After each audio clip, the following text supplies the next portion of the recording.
We were moving single file along the cliffside when the ambush hit. Dust, shouting, the hiss of rounds snapping past.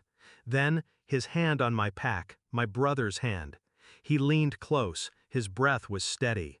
"Your wife will be mine now, along with the inheritance." No pause, no grin, just a statement. Then the shove. I fell backward into air. The rocks rose to meet me. My leg broke first, then the breath left my chest. Above, his voice crackled through the radio. "Man down! I tried to save him!" Through the haze of pain, I saw Private Keller on the ridge, frozen.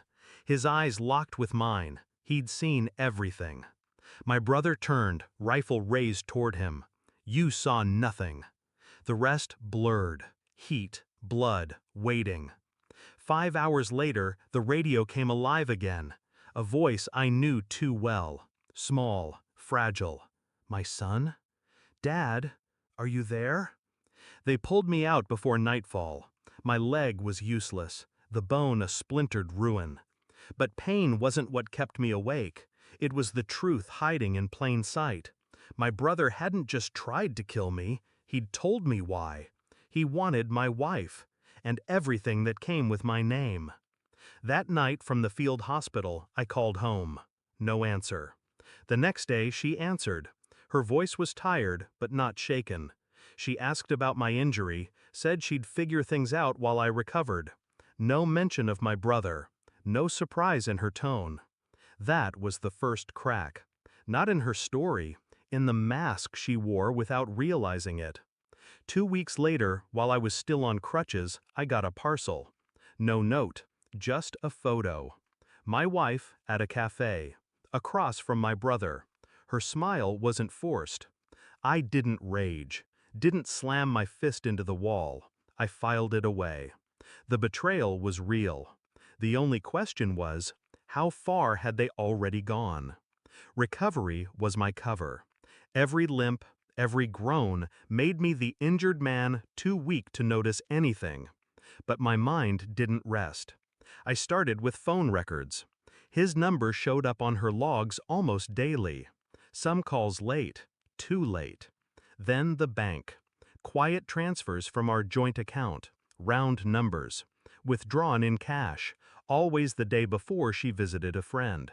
I called Keller, the private who'd seen my brother shove me. He was nervous, kept his voice low. Said he'd kept his mouth shut because he knew it wasn't an accident.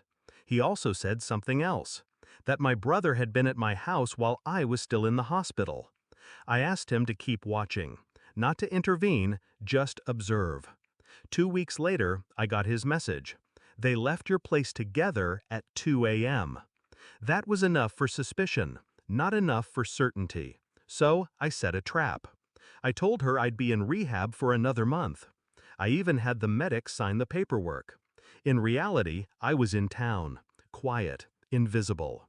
One night, Keller's text came. "They're inside your house now." I stayed away.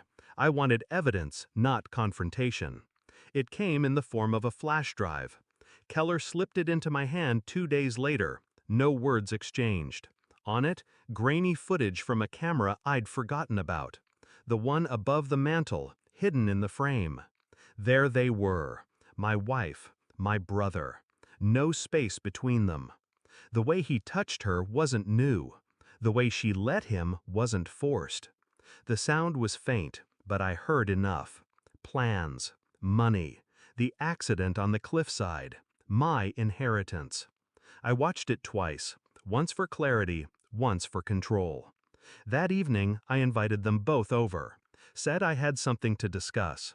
When they arrived, I said nothing, just slid the laptop across the table, pressed play.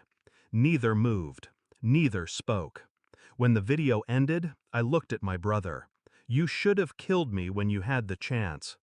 They both tried talking at once. Excuses, denials, accusations of misunderstanding. I stayed seated.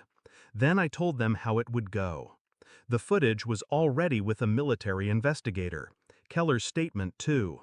If my brother faced a court-martial, his career would end in disgrace, and that was the best-case scenario. As for her, I'd already spoken to a lawyer. The divorce papers were drafted. No settlement, no share of the inheritance.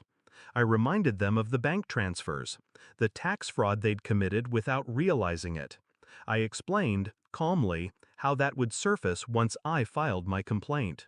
She went pale first. He clenched his jaw. I stood. I'm not here for apologies. I'm here to make sure you understand what's already in motion. I walked out, leaving the laptop playing the video again on a loop. Weeks later, the reports came in. He was discharged, dishonorable. She vanished from the house, from the city.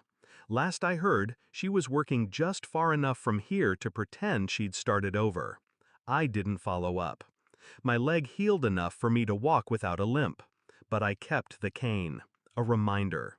Not of the fall, of the moment I saw his hand reach for my pack, knowing exactly what came next. Some betrayals you survive. Others, you bury alive, and make sure they never crawl back to daylight.